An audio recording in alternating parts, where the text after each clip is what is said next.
internet connection is they want to be able to make sure that you are not cheating in the game, because they want to make sure that you're not going to take a hacked character online. The only other way they can make that work is if you had an offline character and then an online character that you would have to start completely from scratch, which honestly sounds like a workaround. 2, they just really hate mods. And 3, they think that it's going to add a lot of depth, money, to the game. But mainly, there are already a lot of third-party sites that do this sort of thing. You never know if you're going to get scammed or not. And so they were like, we might as well handle it. Kind of like the same idea behind legalizing prostitution. There's already a thing that exists and is very popular. You never know when you're going to get screwed, so you might as well legalize it and tax the shit out of it. It's funny how the prostitution analogy works for almost everything. But let's move on to one of my favorite segments, the Kate Upton One. I like the way she giggles. Kate Upton, of course, one of the honorary members of my top 3. And even though I don't think she realizes how lucky she is, we have to talk about Kate Upton. And that is because she just recently did a complex photo shoot and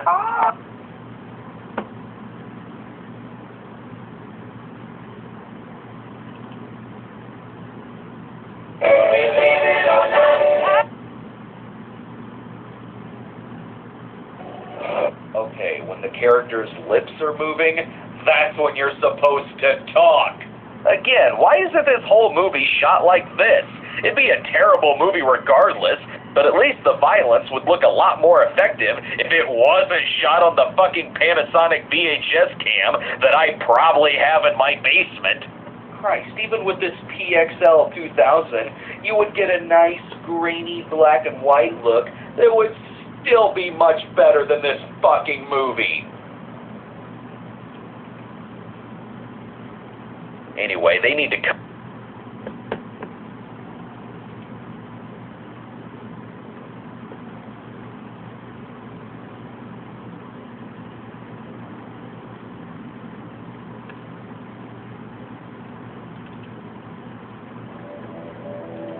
Sweet taste of porn.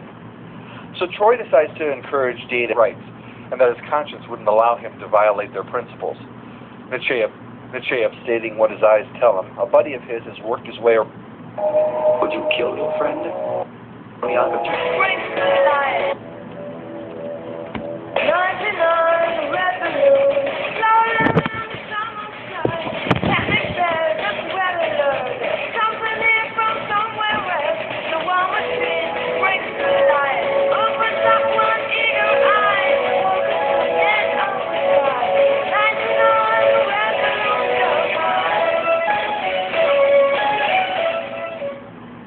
Our episode opens with another poker game, this time with Data playing with some of the greatest physicists in history. Stephen Hawking, the only person to play himself to date, a rubber-faced Albert Einstein, and Sir Isaac Newton, the deadliest son of a bitch in space. Hawking is just finishing up a physics joke because that stuff's always comedy gold. So Henrik Lorenz walks up to a bar. Bartender asks, "Why the long face?" Lorenz says, "What do you expect? I'm hardly moving." Did you know that Heisenberg was the worst lover? This is true. Every time he tried to have sex, the moment he got into the right position, he lost all his momentum. Zeno Abelia is no better. For the past 24 centuries, he's been swearing he's almost there, but not quite yet. The game is interrupted by an attack on Oniaka 3, giving us another thing I don't think I've seen anywhere else. The on-screen credits occurring during the teaser.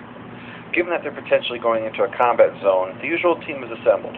Riker, Data, Worf, and a gold shirt we've never seen before. I believe her name is Ensign Bullseye. Hidden in a closet just like a zombie movie, we find a Borg. Apparently nothing pisses off Borg like opening their closet door, because a massive firefight breaks out and the ship in orbit starts shooting at the Enterprise. Luckily, Geordi's on hand, ready to deal with it from Engineer Troy's chair. Meanwhile, the battle at the outpost is getting nasty, as the Borg are vicious and somehow, spoiler warning here, kill the gold shirt. They are obviously a deadly new enemy, if only they didn't have to stop and state what their eyes tell them in order to reach conclusions, like this guy. Biological organism Klingon. Biological organism human. You walk around and do this all day, buddy? He's like some elderly man in a car reading every sign you drive past. It's almost as if he's there to provide exposition for all the Borg drones who might be watching this episode at home. By the time he's finished looking around the room and stating what his eyes tell him, a buddy of his has worked his way around the room and attacks them. Unfortunately for him, he chose to take on Data in hand-to-hand, and not only gets his ass kicked for the trouble, but in so doing, manages to piss Data off. Spotting this, Captain of Obvious identifies Data, beams up the Borg, and they're dead, and the ship escapes.